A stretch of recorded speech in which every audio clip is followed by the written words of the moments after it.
Bueno, asumo que ya la mayoría ha regresado, entonces Cristina estaba expresando la inquietud de que no va a poder haber exposiciones por muchas razones. Bueno, algunos textos que yo pensaba que fuéramos por exposición no están en internet y yo pensaba trabajarlos en base a fotocopias, pero ya ahora no tenemos la posibilidad de adquirir fotocopias, dada la situación. Este, el texto de García Suárez sobre dime una cosa por cierto, un momentito, sobre el lenguaje privado,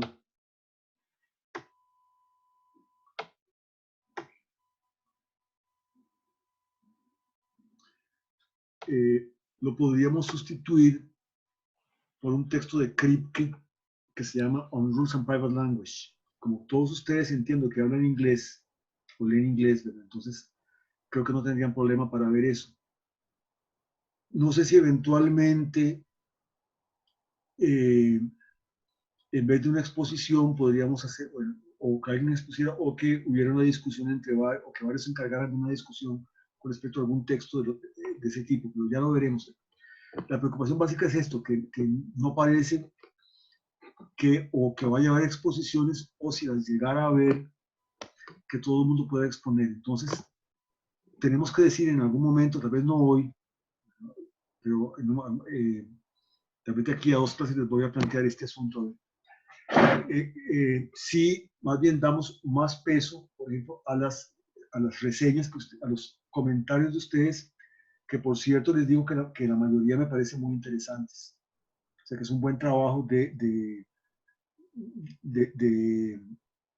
digamos, de tratar de entender un texto, de ver los problemas que puede haber, de ver lo que nos sugiere, de ver las inquietudes que nos despierta. Entonces es un trabajo que realmente vale la pena y que contribuye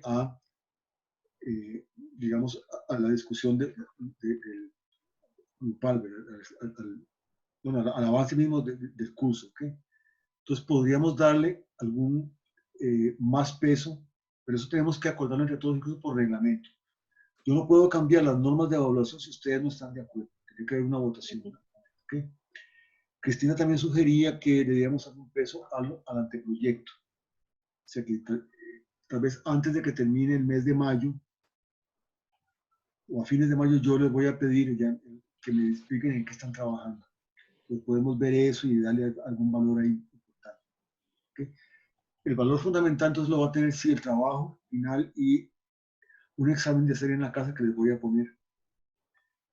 Y los comentarios, pues es una muestra de que estuvieron pendientes del curso, que fueron trabajando los temas, y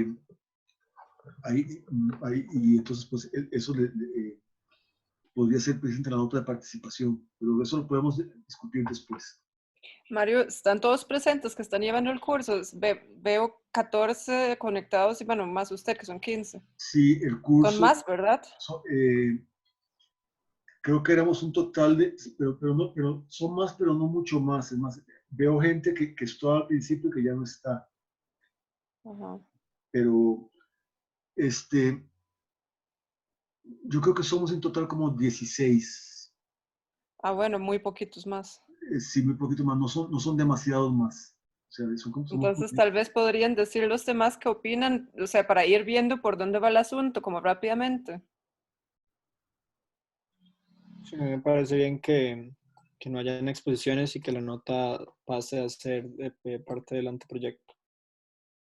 bueno, Sí, a ver, pero si sí, hablemos no, un poquito. a mí también me parece igual, me parece que es más provechoso invertir ese tiempo en la investigación propia y pues tal vez comentar esos resultados, bueno, o el anteproyecto, ¿verdad? Pero me parece que sería más valioso dedicarse a la investigación personal. Bueno, entonces, por lo menos ya vamos formando criterios. No todos tienen que hablar ahora o opinar ahora, pueden pensarlo un poco más, ¿verdad? Pero ya veo que sí parece haber consenso en que sí los comentarios son importantes, ¿verdad? Porque muestra que ustedes están trabajando el texto. Y la investigación personal, dedicarle el tiempo, incluso podríamos acordar, no tenemos que acordarlo ahora, darle algún peso a una breve exposición de lo que están trabajando. pero eso lo podemos acordar después. Entonces, ya más o menos como que parece haber un cierto consenso, aunque hay gente que no ha hablado, pero posiblemente hablará en su momento. Los que todavía no tienen criterio vayan pensando.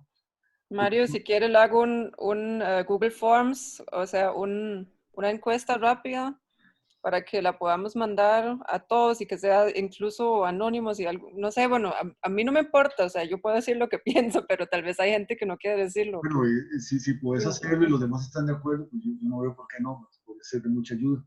¿Ok? Porque ahí lo ves en porcentaje, así como 83.4%, no sé qué, Bueno, tiene tal opinión.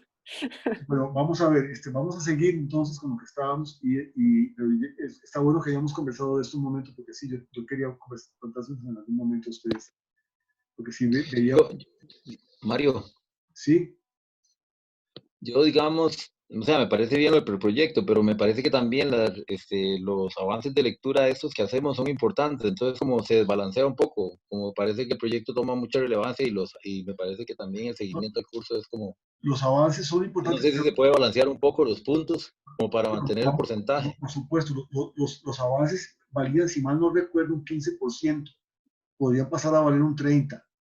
Pero recuerden, yo no puedo decidirlo si ustedes no están de acuerdo, porque es Sí, su no, derecho perfecto, perfecto, lo como que dice estudiantes, Cristina me parece bien. los reglamentos, ¿verdad? Entonces podríamos darle un peso mayor de participación a los avances. O sea que la participación estaba partida entre los avances y la exposición. Entonces podríamos dárselo solo a los avances. ¿Ok? Sí, o promediarlos ahí tal vez, como para que no Pero solo todos, me refiero solo a los comentarios. Es lo que decía. claro, claro. Ok, a los comentarios que van ustedes haciendo a lo largo del texto. Sí, Y porque son, ajá, yo me estoy fijando, son 15%, entonces podríamos, por ejemplo, agregarlo un 10% o un 7.5%, como sea, a las comprobaciones de lectura y tal vez un 5%, aunque sea como a un anteproyecto para tenerlo por ahí como más distribuido. bueno, podemos ver eso. Algo por el estilo, tal vez. Dejémoslo abierto de momento, ¿verdad? Pero está bien que hayamos hecho un primer intento de llegar a un consenso sobre eso. ¿Está bien? Ajá. Bueno, vamos a ver entonces ahora.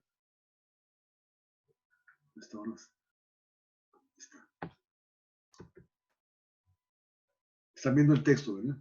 Ok. Entonces, la idea aquí era, vamos a ver por qué me fui de acá.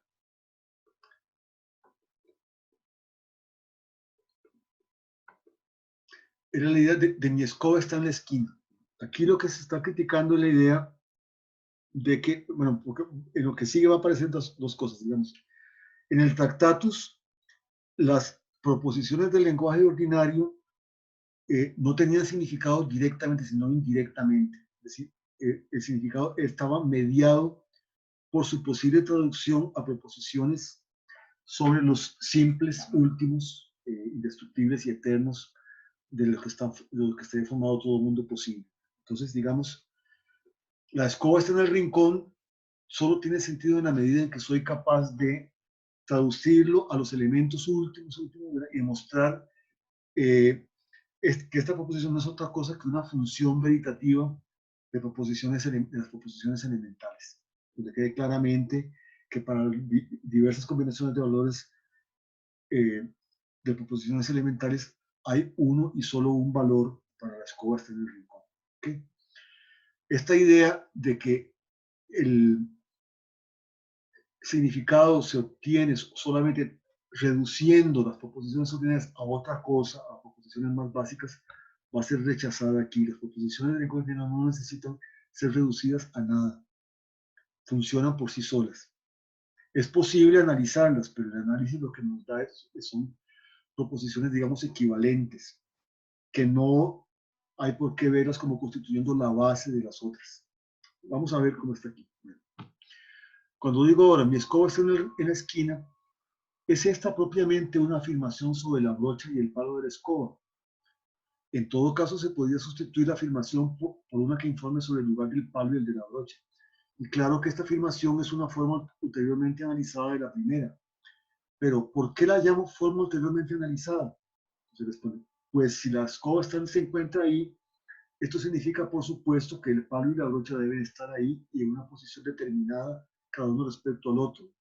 Pues si estuvieran separados no habría escoba, ¿verdad? Como si el mango, la empuñadura y la hoja de notum estuvieran separadas, notum no existiría.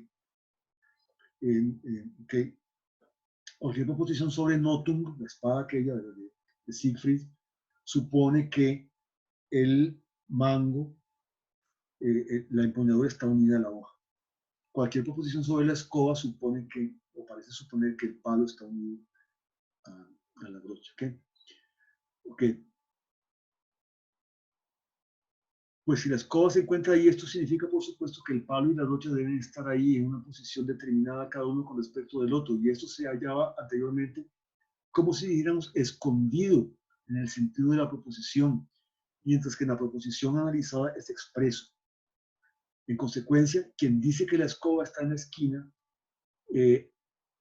quiere decir propiamente que el palo y la brocha están ahí y que el palo está unido a la brocha. Entonces, ven que es como un diálogo, ¿verdad? Bueno, si se le pregunta a alguien si esto es lo que quiere decir, muy bien puede decirnos que en modo alguno ha pensado en particular en el palo o en la brocha. Y esta sería la respuesta correcta, pues él no quería hablar en particular de la brocha ni del palo. Piensa que le dices a alguien en lugar de tráeme la escoba, tráeme el palo y la brocha que se haya unida a él. ¿No es acaso la respuesta a esto? ¿Tú quieres la escoba? ¿Y por qué lo expresas de una manera tan peculiar? ¿Entenderá él mejor acaso esto está menos básico, ¿entenderá él mejor acaso la proposición ulteriormente analizada? Esta proposición, podría uno decir, dice lo mismo que la acostumbrada, pero de una manera más complicada. Ok, vamos a ver, ya me perdí. Esa proposición, ya la encuentro.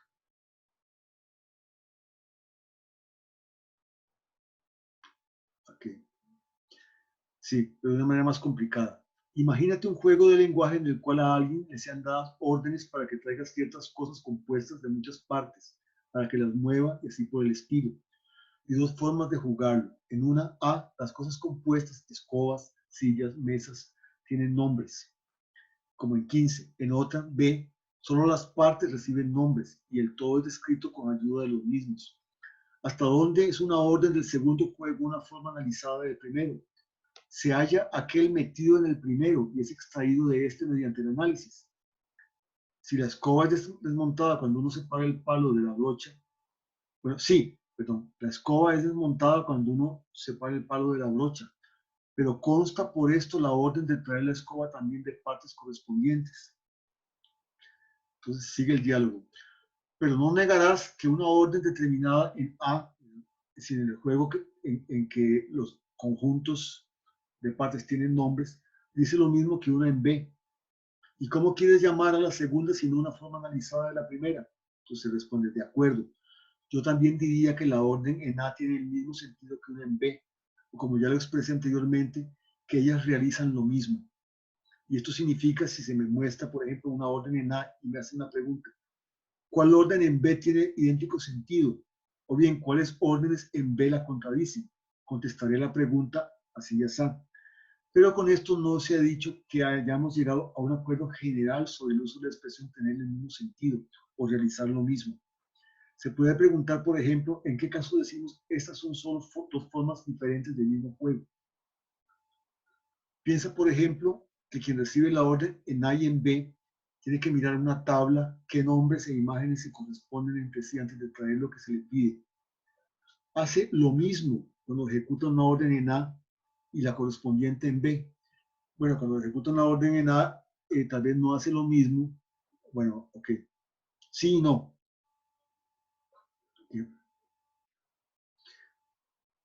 Porque el que ejecuta una orden en A mira una tabla donde están los nombres ya del compuesto. El que ejecuta una orden en B tiene que ver una tabla donde no hay nombres de composición, son nombres de las partes. Entonces, ahí hay un sentido en el cual es no hacer lo mismo. Vean que aquí lo que se está poniendo en duda es que, bueno, que hay casos en que uno puede decir, bueno, sí, realiza lo mismo, pero realizar lo mismo no puede interpretarse de forma diferente. Ok. Sí y no. Puedes decir que el propósito de ambas órdenes es el mismo. Yo diría lo mismo. Pero No está claro en todos los casos qué es lo que debemos llamar el propósito de la orden. Igualmente, se puede decir de diversas cosas, su finalidad es tal y tal. Lo esencial es que esto es una lámpara que sirve para iluminar, que adorne el cuarto, que llene un espacio vacío, etcétera, no es esencial, pero no siempre están claramente separados lo esencial y lo inesencial. Pero una expresión, una oración en B, es la forma analizada de una en A. Perdón, disculpen. Pero la expresión, una oración en B, es la forma analizada de una en A, nos seduce fácilmente a pensar que aquella forma sea la más fundamental. Y esto es lo que se está discutiendo aquí. Que ella muestra primero lo que debe significar la otra. O sea, que la otra solo significa porque la podemos traducir a la primera. Y no es así. Lo que está diciendo es que están al mismo nivel. ¿Sí? Que podemos intercambiar, podemos decir, bueno, ¿cuál orden de este tipo corresponde a una de estas? Pero que no es que esta sea la base de la otra. O sea, no es que para que una proposición sea entendida necesita el análisis. Porque si no parecería, por ejemplo, hablando de una escoba, que yo necesitaría ver, hablar hasta de la última brizna, la que forma, digamos, la parte de la brocha de la escoba tiene un montón de fibras, ¿verdad? Entonces, una proposición sobre la escoba tendría que poderse traducir aparentemente hasta una proposición sobre la última fibra que forma parte de la brocha de la escoba. Pero yo no sé cuáles son las fibras, ¿verdad? Una proposición digamos, sobre la cabellera de una persona tendría que pues, ser analizada hasta una proposición sobre cada pelo de la cabeza de esa persona. Pero yo no sé cuáles son todos los pelos de la cabeza de una persona. Bueno, la expresión una oración en B, la forma analizada de una en A, nos seduce fácilmente a pensar que aquella forma sea la más fundamental, que ella muestra primero lo que debe significar con la otra, etc. Quizá pensemos a quien solo posee la forma no analizada se le escapa el análisis, pero quien conoce la forma analizada se halla con ella en posesión de todo. Pero no podría yo decir que a este, o sea, que por la forma analizada se le escapa un aspecto de la cosa igual que al otro. Que de hecho, esto incluso se podría aplicar, por ejemplo, aunque aquí no se habla de esto, pero en otros textos Wittgenstein habla de eso, al tema de los fundamentos de las matemáticas. Frege y Russell creen haber descubierto, nosotros hemos usado, desde que la humanidad empezó a hacer matemáticas, creamos sistemas de números, ¿verdad? Y creamos operaciones, suma, resta, todas las cosas, una serie de números naturales, etc. Okay. Bueno, y hemos hablado de los números, ¿ok? Ahora, Frege y Russell parecieron pretender, ¿verdad?, que los números en realidad, o sea, que un análisis adecuado de los números consistía en un análisis de conjuntos, de ciertos conjuntos, ¿verdad? Entonces, digamos, el 1 era el conjunto de todas las... Voy a simplificar un poco porque, por supuesto, el 1 era el conjunto de todas las cosas de un elemento, el 2 era el conjunto de todas las cosas de dos elementos. Claro, no se define así porque si no sería así. Ustedes entienden la idea porque lo discutimos, la mayoría lo discutimos en el seminario anterior, ¿verdad? Y entonces que todas las proposiciones sobre números tienen que poderse traducir a proposiciones sobre conjuntos. Entonces, de alguna manera, las proposiciones que versan sobre conjuntos es la forma analizada de las proposiciones sobre números, y de alguna manera se pretendía que esas proposiciones sean el fundamento verdadero y último de las proposiciones coherentes sobre números. Wittgenstein diría, no, lo que hace Russell y Frege es inventar otro cálculo. O sea, ya nuestro sistema numérico, con las reglas que lo rigen, ya es un cálculo autónomo por sí mismo, no necesita ninguna fundamentación en otra cosa. Lo que hace Russell es inventar otro cálculo que se puede traducir de alguna manera al uso, pero que no constituye su fundamento. Es decir, las matemáticas no necesitan de ningún fundamento. Nada más explicar cuál es el juego que jugamos con él y cómo funciona, cuáles son las reglas que tenemos, pero no requieren de ser fundamentadas en otra cosa. Además que, para los que quieran trabajar el tema de las matemáticas, Wittgenstein va a insistir mucho en que la noción de conjunto es ambigua. Una cosa es, el símbolo real de un conjunto es una lista. Por ejemplo, yo puedo hablar del conjunto de los miembros de este seminario, entonces puedo leer la lista de todos los miembros del seminario, del curso. ¿Okay? Pero no hay una lista de los números naturales. Entonces, no podemos decir que el conjunto de los números naturales es un conjunto en el mismo sentido en lo que es el conjunto de los estudiantes de esta clase. Porque lo que tenemos en los números naturales es una regla para generar nuevos números, pero no tenemos, ni tendremos, ni tiene sentido pensar que tenemos la lista. Entonces, hay muchas partes donde, bueno, ya en el tratado se había rechazado la idea de que el fundamento de las matemáticas estaba en la teoría de conjuntos.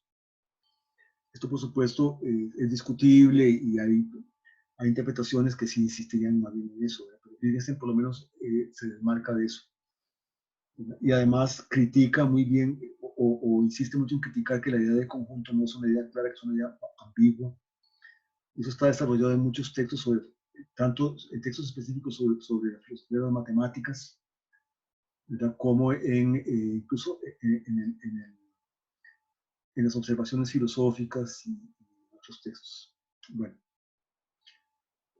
aquí es básicamente lo mismo, o sea, el suponer que para que una cosa funcione yo tengo que hacer un análisis, pues no, es decir, yo no necesariamente incluso voy a conocer, digamos, o estoy pensando en los elementos, o a lo más tal vez puede pensar en, eso también tiene que ver con el tema de la variedad que va a seguir después. Por ejemplo, yo no sería cuál sería el último análisis, si yo hablo, por ejemplo, de la cabellera de Sansón, un personaje bíblico, ¿no? Que acaba de pasar Semana Santa, hace poco, ¿verdad?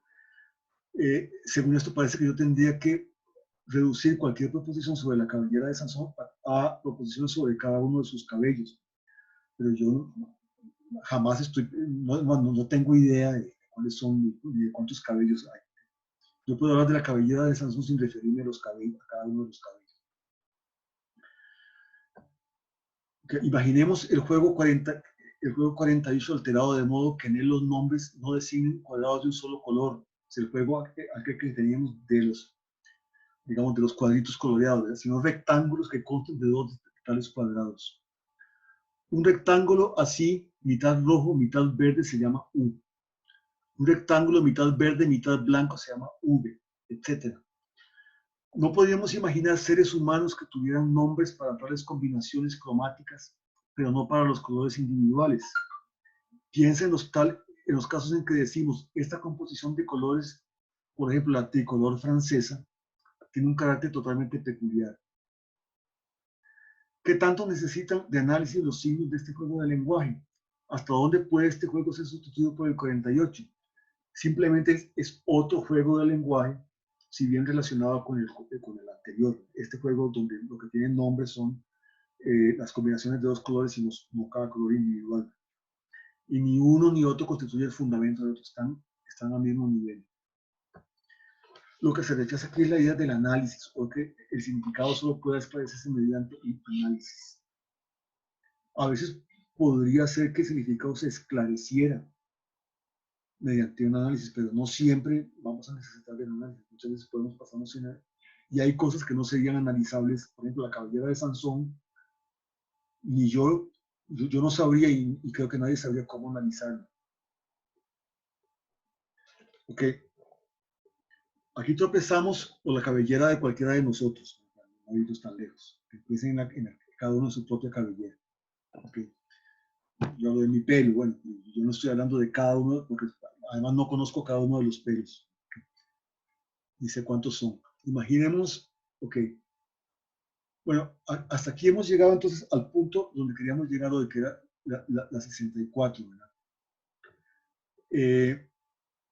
Nada más quiero introducir algo de lo que sigue porque es muy interesante, ¿no? Un par de cosas que, bueno, 65 dice, aquí tropezamos con la gran pregunta que está detrás de todas estas consideraciones.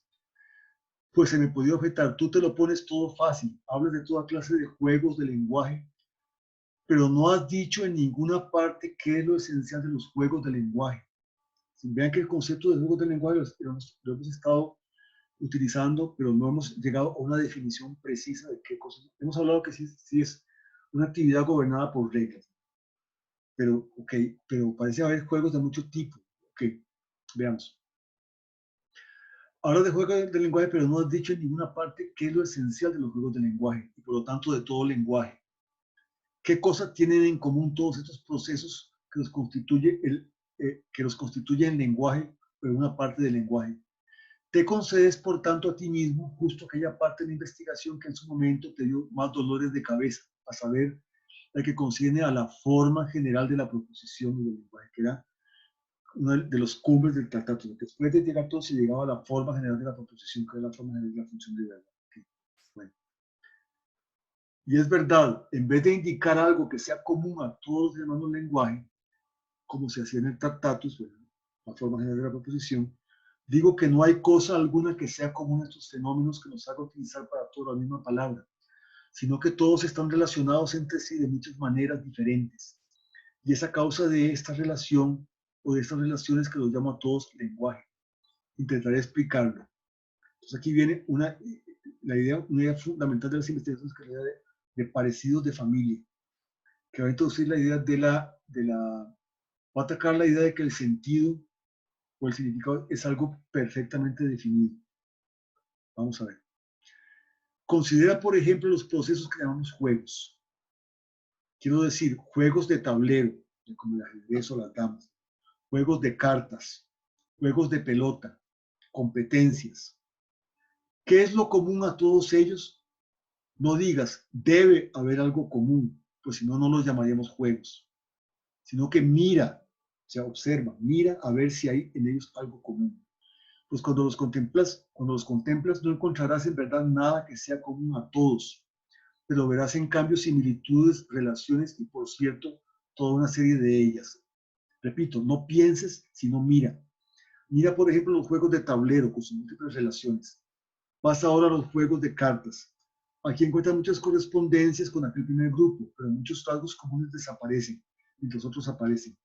Si pasamos ahora a los juegos de pelota, se conservan algunas cosas comunes, pero también muchas se pierden. ¿Son todos ellos divertidos? Compara el ajedrez con el 3 en raya. ¿O hay siempre un ganar y perder o una competencia de los jugadores? Piensa en los solitarios. O piensa en jugar con muñecas, una niña que juega con muñecas, ahí no hay ganar y perder. En los juegos de pelota hay ganar y perder, pero cuando un niño arroja la pelota contra la pared y la recoge otra vez, este rasgo desaparece. Mira qué papel juega la habilidad y la suerte, y cuán diferentes son las habilidades en el ajedrez y las habilidades en el tenis. Piensa ahora en los juegos de corro. Aquí está el elemento de la diversión, pero ¿cuántos de los otros rasgos característicos han desaparecido? Y así podemos repasar los muchos otros grupos de juegos, ver aflorar y desaparecer similitudes. El resultado de esta observación es, vemos una complicada red de similitudes que se traslapan y cruzan unas a otras, similitudes en grande y en detalle. Entonces, 67. No puedo caracterizar mejor estas similitudes que con la palabra parecidos de familia, o sea, si quiere, aires de familia. Pues así se traslapan y cruzan entre sí las diferentes similitudes existentes entre los miembros de una familia: estatura, rasgos faciales, color de ojos, modo de andar, temperamento, etc. Y diré entonces, los juegos constituyen una familia. Y asimismo, constituye una familia por ejemplo, las clases de números. ¿Por qué llamo número a algo? Bien, quizá porque tiene una relación directa con algunas cosas que hasta ahora han sido llamados números. Okay. Y gracias a esto puede uno decir que tiene una relación indirecta con alguna otra cosa que también denominamos así. Por ejemplo, los números complejos no se parecen mucho ya a los naturales. No puede encontrar, digamos, incluso tal vez una genealogía que nos lleva hasta ahí. Y extendemos nuestro concepto de número y extendemos nuestro concepto de número, pero todavía no es un concepto cerrado, porque todavía podemos inventar más cosas, las que llamaremos números, ¿verdad? Igual que como al hilar un hilo, trenzamos fibra con fibra. Y la fuerza del hilo no reside en que alguna fibra recorra el hilo entero, sino en que varias fibras se traslapen unas a otras. En un hilo no hay una fibra que recorra todo el hilo, sino que es el traslape de las fibras, ¿verdad? Pero si alguien quiere decir, en consecuencia, todas estas construcciones tienen algo en común, a saber, la disyunción de todas estas propiedades comunes, contestaré, aquí solo juegas con una palabra.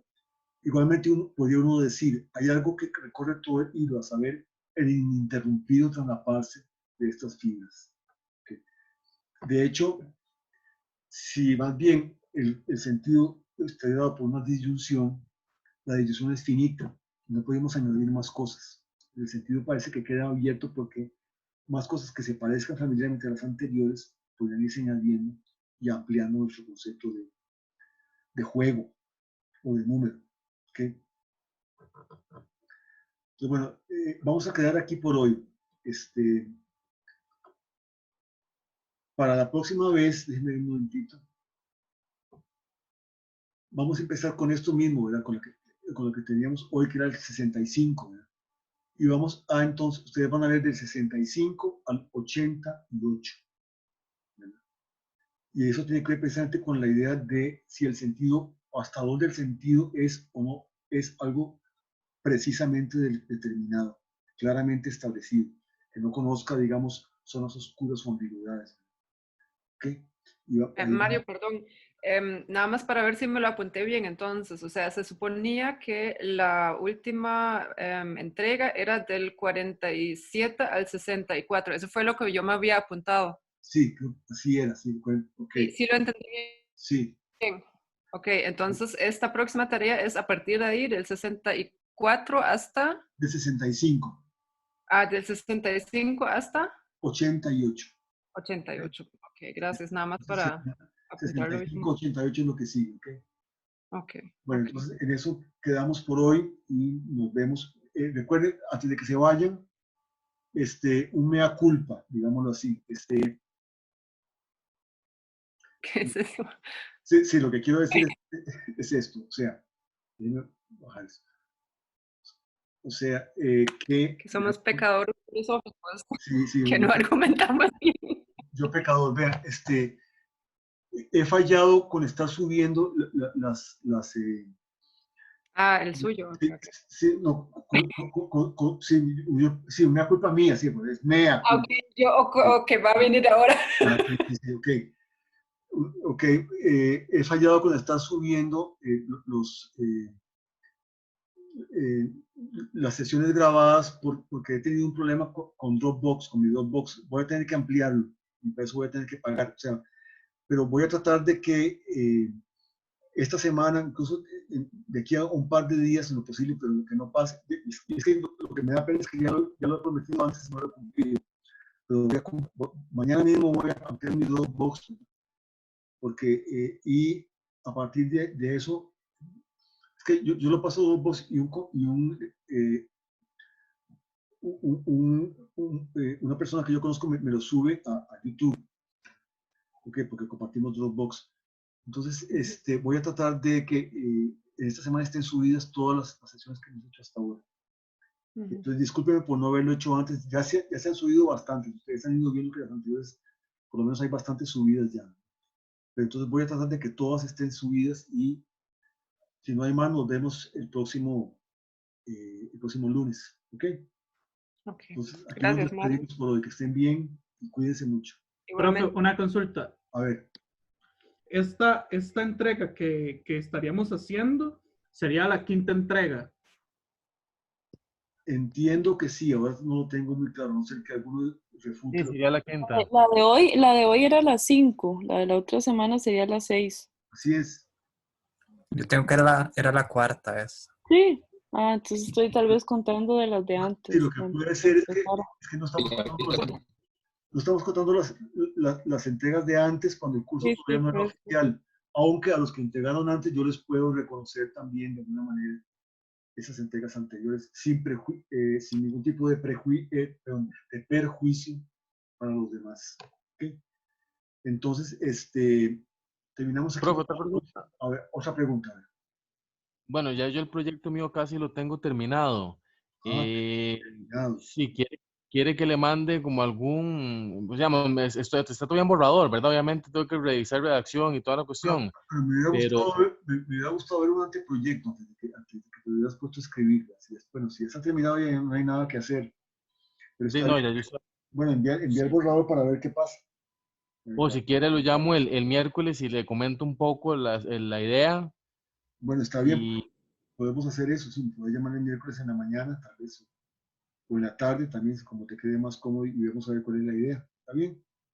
Perfecto. Lo que me preocupa es que esté casi terminado sin haber antes visto, digamos, por dónde iba la cosa, pero está bien, vamos a ver qué se puede hacer. ¿Está bien? Ok, perfecto. Entonces, si no hay más intervenciones o preguntas, terminamos aquí. Bueno, entonces que estén bien y hasta luego. Hasta luego, profe, gracias. Que les vaya bien. Hasta luego. Adiós. Nos vemos.